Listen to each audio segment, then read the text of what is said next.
All right, starting now in Module 4, we are putting Excel behind us and we are going to work in the R programming language. Just a little history, a lot of people ask me, why is it called R? So back in the 1960s, programmers at Bell Labs needed a statistical software package. They needed to be able to calculate statistics. And they called their package S. And S became very popular with the people at Bell Labs, and then it became popular as a commercial software. But S is very expensive. It's still available. You can still buy it from Bell Labs or whoever the successor to Bell Labs. I don't think they actually exist anymore. But S is very expensive. So a group of people started reverse engineering S, or maybe that's not quite the right word. They wanted a program that would do what S did and would be free. And so they called it R because that was the letter next to S. Programmers have funny senses of humor. And it says here, R is free software. One of the creators of R likes to say, R is free both in the sense of free speech and free beer. You know, it's like free beer, you don't have to pay for it. Like free speech, you can do whatever you want with it. So anyway, enough about the history of R. To use R in this class, we're going to be working with a program called RStudio. RStudio is a programming environment for R, and that's what you see on my screen now. It's possible to work directly in R without going through RStudio, but RStudio will make your life so much easier. And not this week, but next week, we're going to start using some R packages. We're going to be doing things like creating markdown documents. And then later in the course, we're going to be creating packages in something called Shiny, which are interactive graphics, things you can interact with, and dashboards. Those things cannot be done in base R. You have to be working in RStudio. So this is the RStudio screen that you will see when you open R, or you may see 4 panes like this. Okay. But it'll be like this. In the environment up here, you won't see these things. These are some things that I set up that automatically are created when I start R because they're useful for some tasks that I do very often. So your environment will be empty when you start. You'll have a files menu down here. Plots should be blank. Packages we'll talk about later. So what can you do with R? Well, that's the first thing you can do with R. You can use R like a calculator. If I go in here and I type 2 plus 2 and hit enter, R says 4. If I type 144 divided by 12, R says 12. Right? That's the simplest, dumbest way to use R. You know, that's or I can say square root of 2, and it tells me the square root of 2. Now you notice I did something different here. And those first two, I used common arithmetic operators, as we're all used to. Down here, I did something different. I said square root, and then I put the 2 in parentheses. This is called a function. And our function is a set of code that takes an input and produces an output. And the input is passed to the function in parentheses. So if I say square root of 144, it says 12.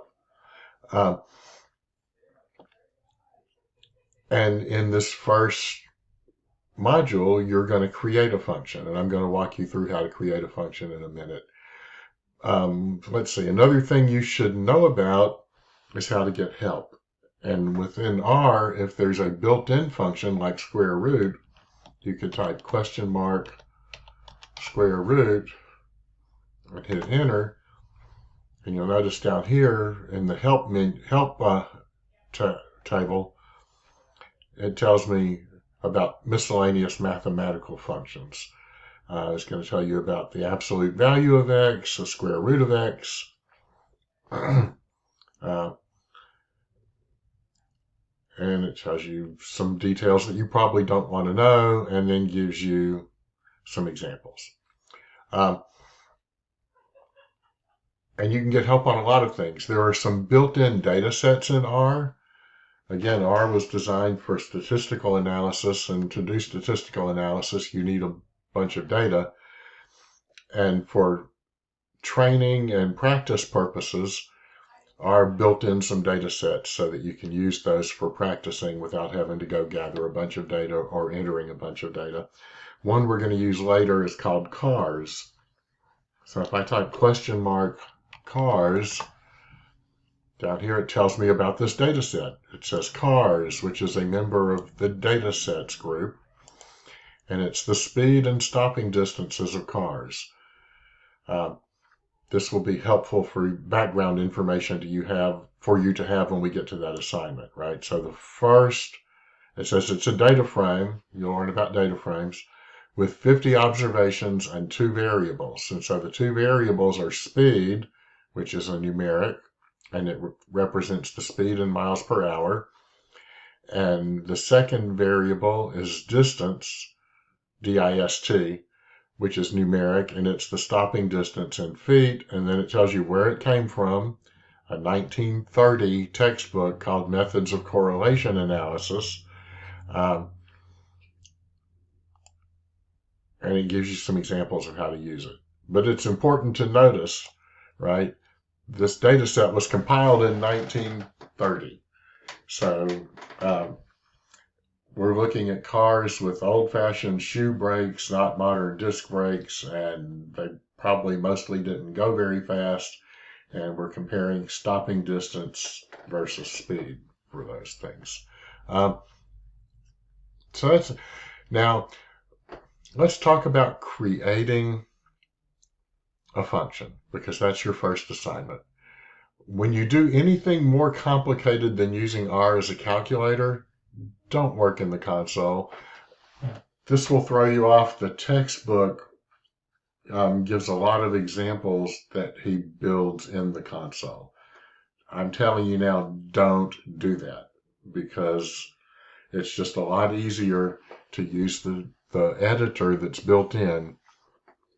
You can go back and fix things more easily, and you can run the same code over and over again. So we're going to start with, I'm going to click the plus sign, and we're going to create a new R script.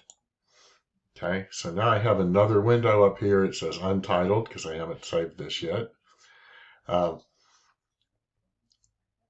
And I'm going to create an R program. So a script, hang on. Okay, sorry for the interruption. So we're going to create our first function. And just to give you an example of how a function works, I'm going to create one that converts temperature in Fahrenheit to temperature in Celsius.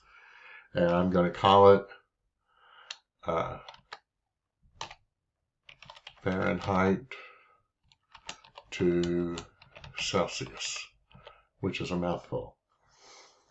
And then we're going to use this operator. So this, it's the left bracket or the less than sign and then a dash. When I'm verbalizing R code, when I'm reading R code in my head, I express this as takes. Yeah. Fahrenheit to Celsius takes. We could use it to assign a value. Like we'll go down here and I'll assign a value. I'm going to say X takes 2. So now I've assigned the value of 2 to the variable called x. So up here we see x is 2 in our environment. So now if I say square root of x, I get the square root of 2. So right now Fahrenheit to Celsius doesn't exist. We're going to create it, and since we want it to be a function, we have to tell it.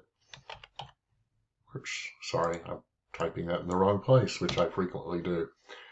So we need to tell it we're creating a function.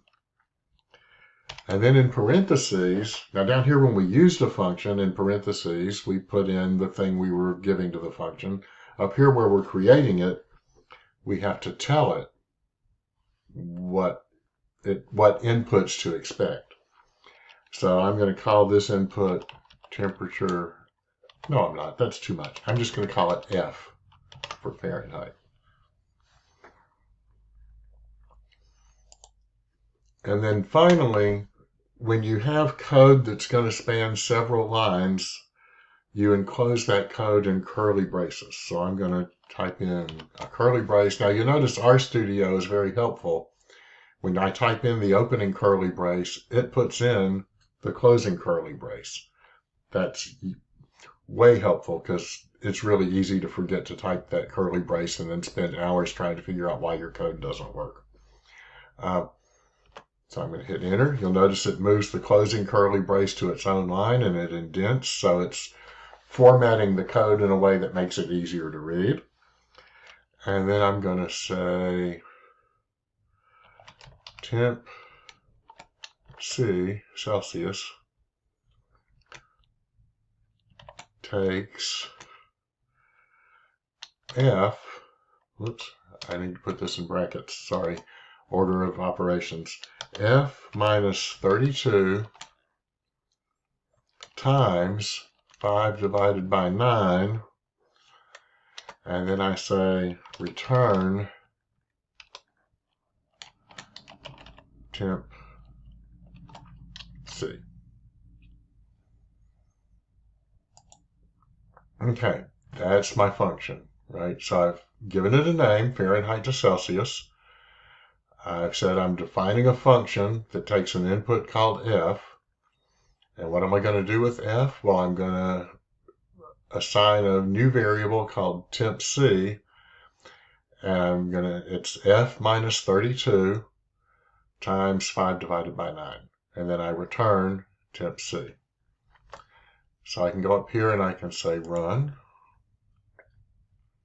Oops, no, I need to be up here and say run. The other thing you can do in here is you can highlight a single line of code and run it, but that wouldn't make sense for any of the lines of code here. You need the whole thing. So I run it, and after I run it, you'll notice over here in the environment, I now have a function that's defined, and it tells me Fahrenheit to Celsius is a function of F. If I type, so now I can go down here in the console window and I can use it, or I could even apply it up here. I could put in some code, but the easiest things, just go down here and I'm going to say Fahrenheit. Notice that when you start typing something, R tries to help you finish it, so I can click there and not have to type the whole thing, which is very helpful. And I can put in 32 and hit enter, and it converts it to 0 Celsius. Great, that's what I was expecting. If I say this, do the same thing again, Fahrenheit to Celsius, 212, I get 100, right? That's the boiling point of water. It's about 62 degrees outside here right now. If I say Fahrenheit to Celsius,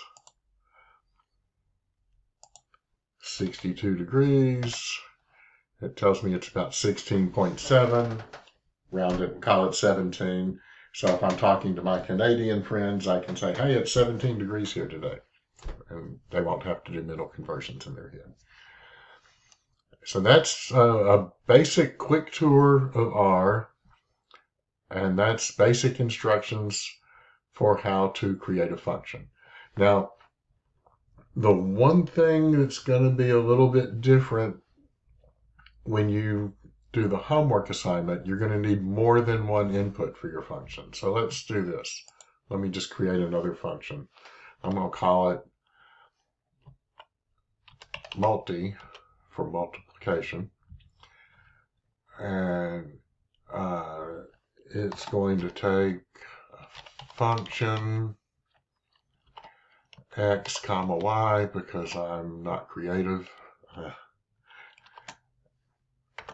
And I'm not even going to bother to assign it to a variable and return that variable. I'm just going to say x times y. That's a really silly function, but it demonstrates two inputs, right? So I can take that and run it. Now I see over here that that function has been created. It takes two inputs called x and y. And I can go down here and I can say multi 2 comma 3, and it gives me back 6. So that's how you put in multiple inputs. For your assignment, you're going to be calculating the distance between 2 points. And so you're going to need 4 inputs, right? You're going to need an x and a y input for each of the 2 points. I would recommend, this is not written in stone, there's more than one way to do anything, but I would say distance is a function of x1, y1, x2, y2, just because it'll make it easier to input them. If you put in the 2 x's first, you got to do mental gymnastics, right? It's like if I have a point that's 2 comma 3 and I have a point that's 4 comma 5, then I can just put them in that way, 2 comma 3 comma 4 comma 5. And I'm not going to give you the math. You can figure out or look up on a site like Purple Math the formula for the distance between 2 points. And it's going to be very similar to this first one. Again, it's going to take 4 inputs. You're going to have one line that's the formula, that does the math, and then a return line. And that should be it. If you have any questions, you know how to get in touch with me. And again, one more thing I want to add. If you have problems, and I've had some students that have had problems, sometimes people are taking this class and they're using a computer that's provided by their employer, and your IT department doesn't want you installing software on there. Been there. Or there's another thing that happens sometimes not in this week, but in the next week, we're going to be using R Markdown, and we're going to be creating a plot within R Markdown. And I've had students who the plots can be created in R and show up in the plots window down here. But for some reason, they don't show up in R Markdown. And we've never been able to figure out why. If that happens, or if you just can't install R on your computer, there is, pull up Google, there is a website called rstudio.cloud. And you can start for free. Actually, you can use it forever for free. There are pricing plans for people that need to use it for large projects or for corporate projects. You can do basic stuff on here for free forever. And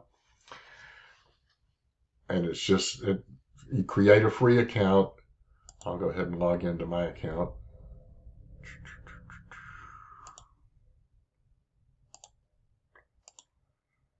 Yeah, there's, okay.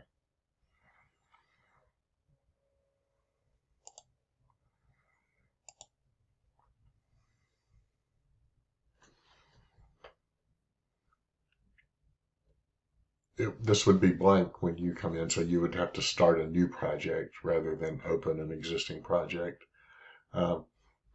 Let's give it a minute here.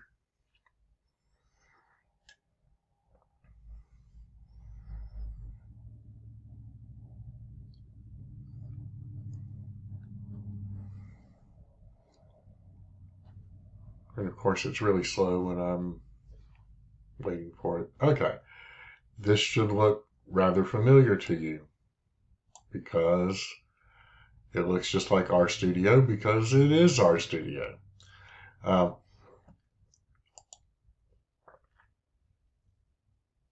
Anyway, if you have issues with RStudio on your own computer, you can create an account on RStudio Cloud, and then you can run R on somebody else's computer, right?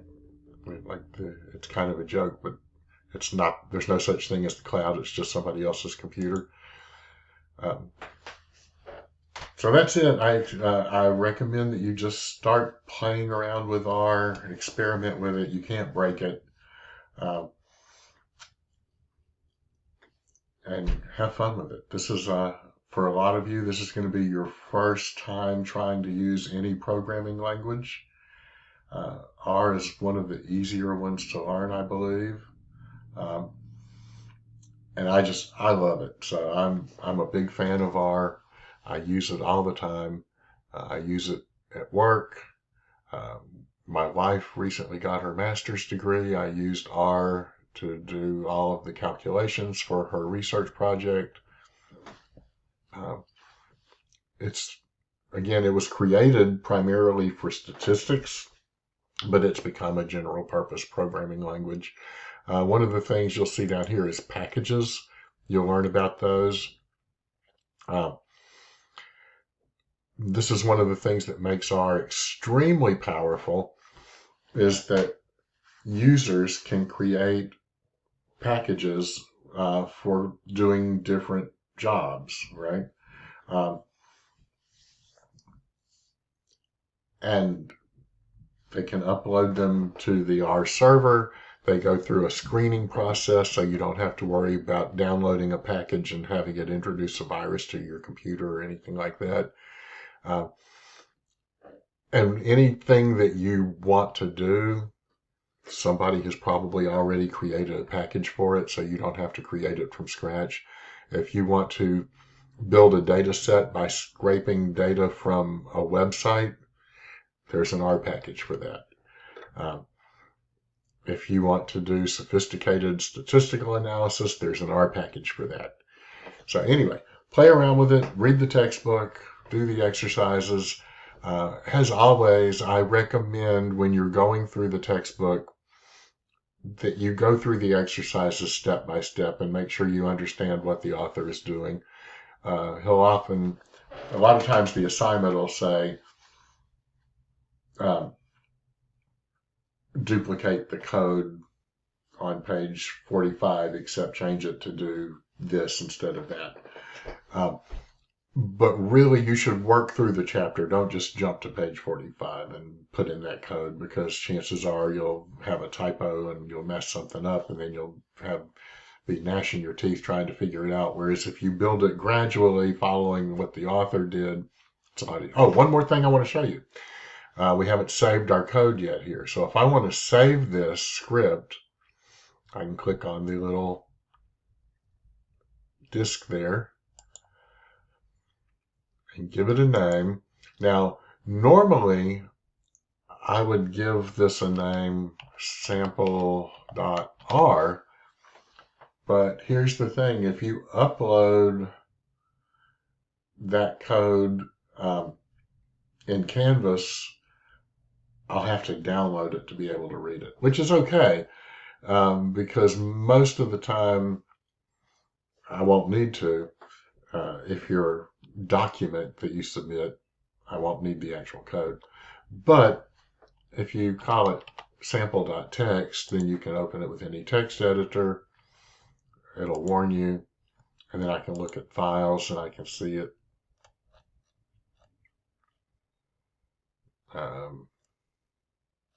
sample.txt. It's down here at the bottom.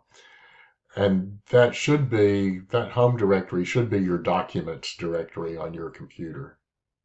It's not always. You can change it when you set it up, but I think with the defaults, that's what it would be. Follow the instructions in the assignments for how to turn them in. I think most of them want a Word document with your code pasted into it, which you can also do. You can just go copy and then go paste it into Word. And that's it. Oh, and if you want to send me, if you have a problem, right? Let me just create an error here.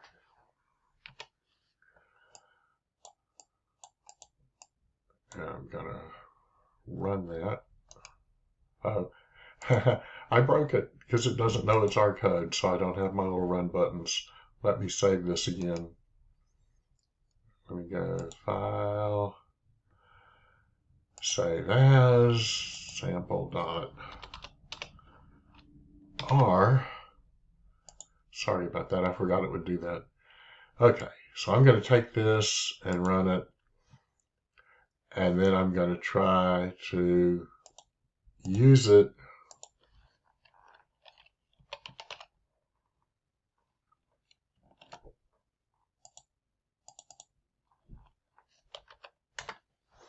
and it gives me an error message. Object fx not found. Well, that's pretty easy because I haven't defined. I called it f here and here it's fx, so they don't match. But if you run into a problem with your code, the best way for me to help you is for you to screenshot the error messages and also send me the .r file. So I can try to run it on my computer and then I can try to fix it. Anyway, that's enough for tonight. I didn't mean for this to go 30 minutes, but I think it's all useful stuff for you. So have fun with this. Get in touch with me if you have any questions.